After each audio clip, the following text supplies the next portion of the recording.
Hi guys, and welcome back to the Daily Racing Show here at RacePlazaMedia. My name is Pia. My name is Milan.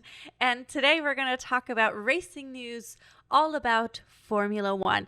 Yesterday we had a racing news video about any other racing sport, and today it's purely about F1 that we've come across.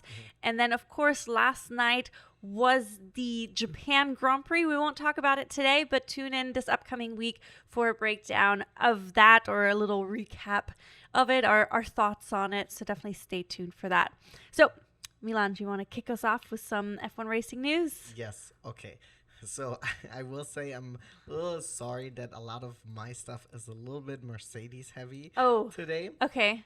So the first thing I wanted to say is that in the Australia race, Hamilton had a engine failure, or essentially his engine turned off. Yes. So Mercedes were trying to figure out what the issue with it was, and if essentially could fix it, or if he would have to take a new engine. And so they found out that the problem was terminal, so that I guess there was just a part that was sorry. Huh? It's like the car died.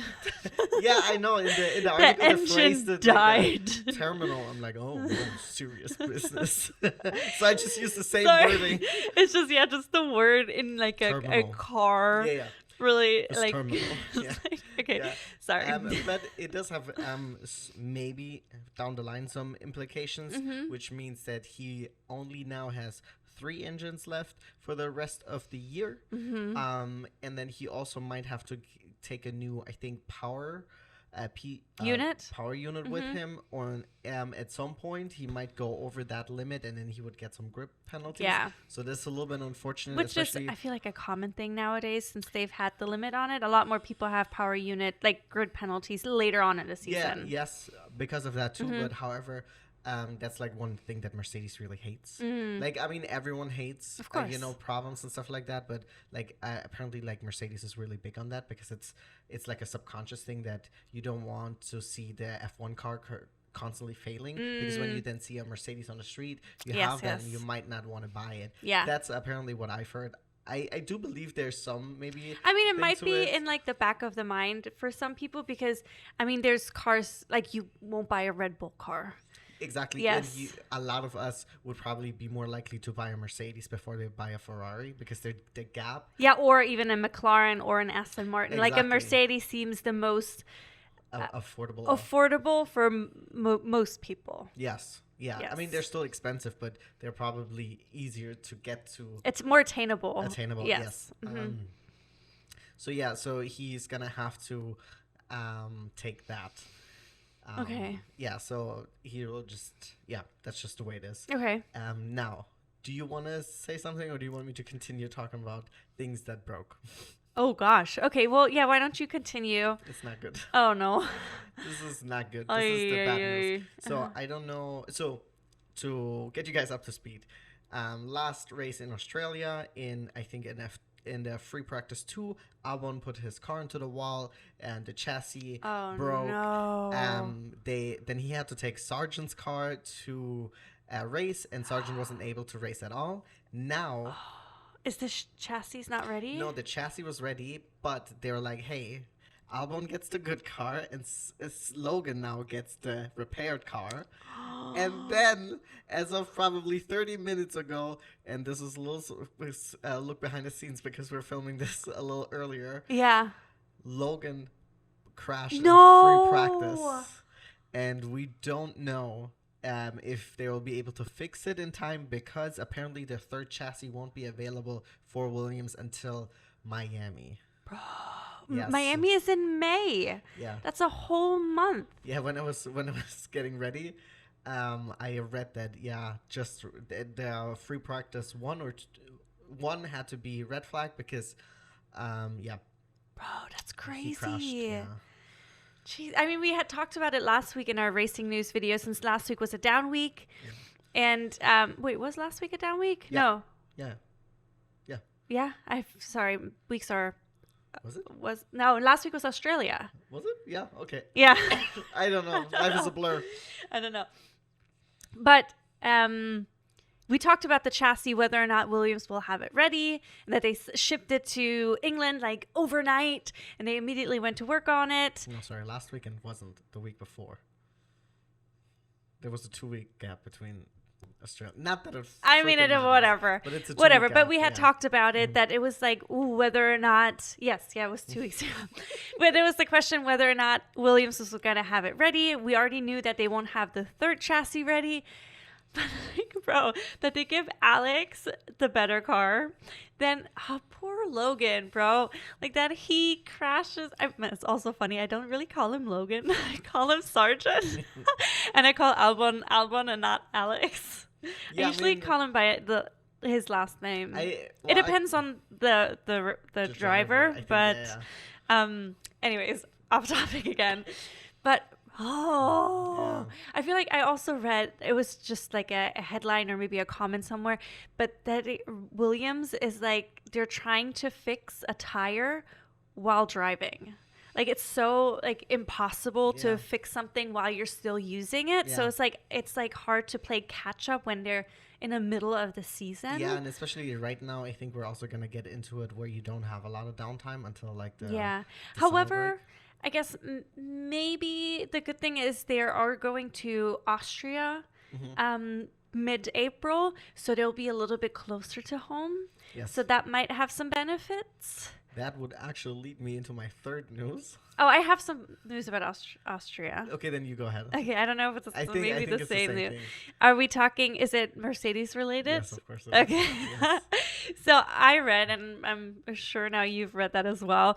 If you guys are new to our racing news, we don't talk about the news beforehand. We go in just sharing whatever we've come across. And a lot of times we don't have overlap. No, interesting. I mean, because there's enough happening in the racing world, especially in Formula One, let's be honest. Yeah, honestly. But, okay, so the F1 racing news that I have for Austria is that the Mercedes youngster, potential future seat holder Antonelli is going to be is going to be test driving the 2021 Mercedes, the W21 again, I guess 12, or whatever, W12.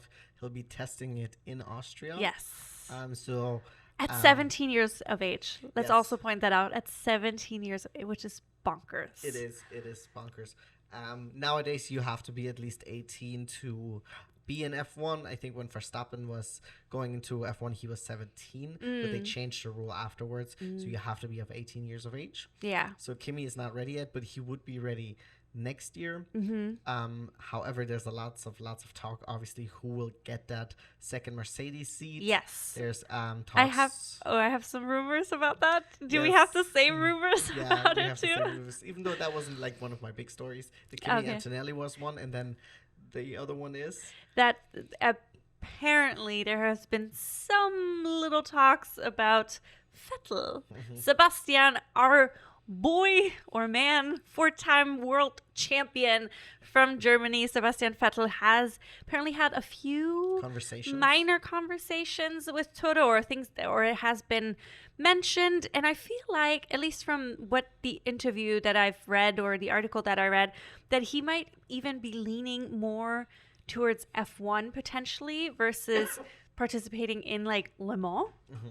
Which I think is very interesting because, of course, the reason why he retired was also to have more time with the family. Yes. And he said he will have the discussion with the family if he wants to make the move, just because, of course, it is a 24 race week calendar. So it's quite time consuming, and the kids are enjoying the time that they have now with that. But he also said he had a couple other projects with F1 that he's trying to get going. So he's trying to see what's going to happen. But because of, for example, Alonso and also Lewis Hamilton, people and Nico Hülkenberg, like drivers are racing for longer, and he feels fit and ready to still compete. How old is he? 36? So I believe so. He would be the fourth youngest. Fourth oldest. Fourth. Sorry. I was like, fourth youngest. But I mean, there has been a history of people retiring or going on a hiatus. I mean, Nico, Alonso, Kimi. A lot of people left and Michael Schumacher. Like a lot of people left and took a break and then came back, because I feel like it's also it's so much part of your life. And then when you go from that to zero, I'm sure it's like when you're with a lot of people, when they retire from like a regular job, they kind of feel like lost maybe, or don't know what to do with their time. And they've spent their whole lives competing and racing. And yeah, especially how you have such a busy schedule. I'm not saying that once he retired he didn't wasn't busy, but like you can't tell me that's the same amount of busyness. And why would you want to put that on you anyways, right? Yeah, it would be interesting to see. I've mentioned it before that I kind of wanted a rookie instead, but I think it is very unrealistic to think that I think a rookie will immediately jump into that Mercedes seat. I think someone will get that, and then maybe there will be some movement, obviously at Williams, and maybe that person gets a seat first, because like George was at Williams first, right? Albon, I'm sure he won't be staying at Williams forever. However, I think he has a pretty secure spot there, unless he goes crazy this season. Sargent, on the other hand, like he did the team player thing by giving up his car, but then putting the car into the wall is not good. Yes, especially like who knows if they're gonna be able to get it together. I mean, you guys already know, but we don't know at this point. Exactly. But do let us know in the comments below what you think. Do you prefer to have Vettel in the Mercedes seat, or do you prefer to have maybe a rookie, or would you prefer somebody more experienced to come back? I mean, I feel like it's so tricky, because I like the idea of people, or the guys, I mean, they're only guys now, but for people to race for longer, to, like we've been saying, like to go longer into their careers in terms of racing, like that it's not over by the time you're 30, you know? But then on the other hand, because there's only 20 seats at the moment, I would love to see more younger people, like rookies, have opportunities. But I also get your point that rookies might not necessarily get a seat immediately in one of the top teams. Yeah, sorry, but I was not really using that as a pro with Vettel, more of a like there will be other movement. Yes. Or more experience. I mean, there's going to be so much movement, and we're going to talk about it so much this year. But I think it's really interesting, because like it's fun to create those theories and then to see what's going to happen by the end of the year. I mean, no one expected that Hamilton Ferrari move, so anything goes. Yes. Anything goes. But I also read that Hamilton spoke about it, that he was like, yeah, I mean, why not? Especially, who wouldn't want a 4-time champion, of course, in their seat? I think the only thing is so interesting, because I've heard the thing about Vettel too, that his thing is also like spending time with his family and his kids, and like that Dave said like, oh, why do you have to be away so much and stuff like that, and that's really hard for him. So you would think that actually the WEC would be the more obvious choice, because it's a lot less hectic schedule. Not saying that you don't have to do anything, but it's a lot less races. It's less than 10 races in a year, you know? But I think also, I mean, that's at least my personal theory why Hamilton would maybe like Seb back, is because I think they got along very well. They had a great competition. It would be inversed. It would be inversed. It would literally be all across the meta inverse or something like that. It would be. That would be really cool. But then also because Seb is also one of the fewer people maybe that stands up for things on the grid and speaks up and says his opinion, maybe because he's already a veteran and he doesn't care anymore. But I think that might be also a reason why Hamilton would like to see him, just to have maybe a little bit more of an ally on the track. I don't know, or just a buddy, because I mean they clearly got along and they've had some really fun racing in the past. So I mean, I'm personally very mixed on it. I would love to see him because I love Seb and I want to see more of his interviews because they're hilarious.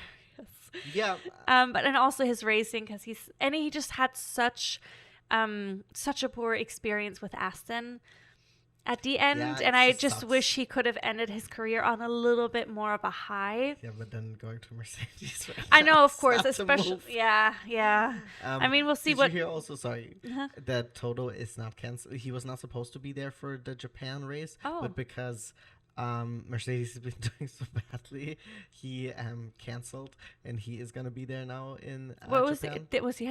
Where was he not supposed to be there? I don't know. Oh, because I remember last year he missed a race or so because of a surgery. Remember? Yes. But this, I don't know if they had something going on, but he was like, no. Yeah, I mean, you can't miss it right now. They still need to get some of their ducks in a row. Anyways, do you have another I have F1 one last racing one, news? small one, and that's it. Okay, you can talk Okay. while I look and see if I have anything else. So this one right here, I got clickbaited again. Oh. Because they made it seem like, oh, Hamilton is leaving Mercedes, and because of that, a big sponsor is leaving too. Oh. Mm-hmm. It was just that the contract ended with that sponsor. Is it Tommy Hilfiger? Yes. So Tommy Hilfiger, who makes the Mercedes merch at the moment, which looks really nice. I really always wanted the one that had the Tommy collar. Hilfiger collar, but I could never find the one that I was looking for. But this might be the last year I'm able to do this. Yes. Because starting next year, Adidas will be sponsoring them. Oh, I mean, I do like Adidas as a German brand. Considering that they are not doing anymore the football kits, The German soccer, the German football jerseys, anymore starting 2027. So they'll have that budget for F1. So, but I'm excited to see what Adidas does, because I mean they've created some really fun jerseys, and I'm sure they can create some really nice F1 merch. I have high hopes for them. Yeah. But I do agree, Tommy Hilfiger was just a little like, I mean, I feel like it's very posh. Mercedes is always a little bit like posh, But I like the idea of it being a German brand. Obviously, having then a German, merch company. I think that simplifies it quite a bit. Yeah. But I do like the idea of that. Yes. Because they are already in England. They're like HQ and stuff like that, which I don't like. Yeah. But I guess it's because of the track, so I don't know. Yeah, so whatever. Well, I have one little thing which we had touched on previously, but I read another article about Danny Ricciardo, that he got this 2-race ultimatum that he needs to get his ducks in a row, or he might be replaced by Liam Lawson. Yes, and then they have now for FP1, there was a Japanese driver jumping in. Ooh. Some people were like, why would you do it then and there? I don't know. I guess, but it was only for like free practice or something like that. Yeah, no. I mean, it could, yeah. But so they were talking about it, but apparently Liam Lawson's reps have said there hasn't been any talks about it yet. But I mean, who knows? Like, there's always rumors, but there's also things that are kept under. I mean, yeah. So I'm just curious. I mean, I really hope that Danny will have a good race. I mean, of course, by the time this video comes out, we already know whether or not he did have a good race. So hopefully he does have a good race. Yeah, I just kind of want to move away from this narrative that he's washed and that he, like, whatever. It's like, no, like clearly, there must have been, Red Bull saw something in his racing to bring him back, because they're not, like, let's be real, Red Bull is pretty cutthroat. Yes. Right? They cut De Vries like not even half season last year. And I really hope that they don't do that to Danny. That's what I'm saying. Like, the Red Bull, I mean, I'm not saying that any of the other teams are not like, we want the best guy, right? But it seems like Red Bull is quite notorious for dropping people mid-season. Dropping people so soon, and I've heard that more about Red Bull than anyone else in the most recent history. Yeah, I remember, like, from watching Drive to Survive, of course, we had Albon, we had Gasly, we had Danny, I think those three are the top ones. Did Danny leave mid-season though? I don't know if he left mid-season. I don't think he did. Okay, so, but I mean, then that's now you still... have De Vries, so that's De Vries, yeah, exactly. So that's... within the last few years. So they're not giving him the seat because they like him well enough. Yeah. They're giving him the seat because he's clearly showing potential. So I'm hoping that he's able to take that, block out all this, like, noise. Yeah. Hopefully not let the pressure get to him and just really throw down, because we saw last year a glimpse of what he can do, and he was like, back when he was really in a car that he knew how to get along well. He was a killer overtaker. Yes, he was great on the grid, and I want to see that. Exactly, and I also want to see him happy off the grid, because he seems definitely very much in his head, which is understandable. The pressure that they are under, I can't even begin to imagine. Yeah.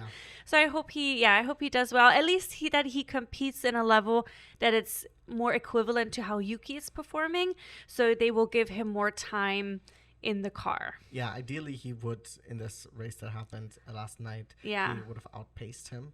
But I don't wish anything bad for Yuki. I just want him to do well. No, and I'm also glad to see that I feel like he's been growing up this season. He's been really performing nicely after the little hiccup in the first race. Yeah, but that was honestly so dumb. The whole team, I could have smacked them. Yes. They were like, what idiots. Anyways, we'll talk about last night's race in probably tomorrow's video or latest Tuesday's video. So stay tuned for that. Thank you guys so much for tuning in. Remember to like and subscribe, and we'll see you guys tomorrow here at the Daily Racing Show. I will say also, like, if anyone complains that this was a lot of Mercedes, we had a lot of Red Bull talk about the last couple of weeks. Oh, yes. So now we're getting Mercedes, and then next up is a different team on the track. Let's do it. All right. Bye, guys.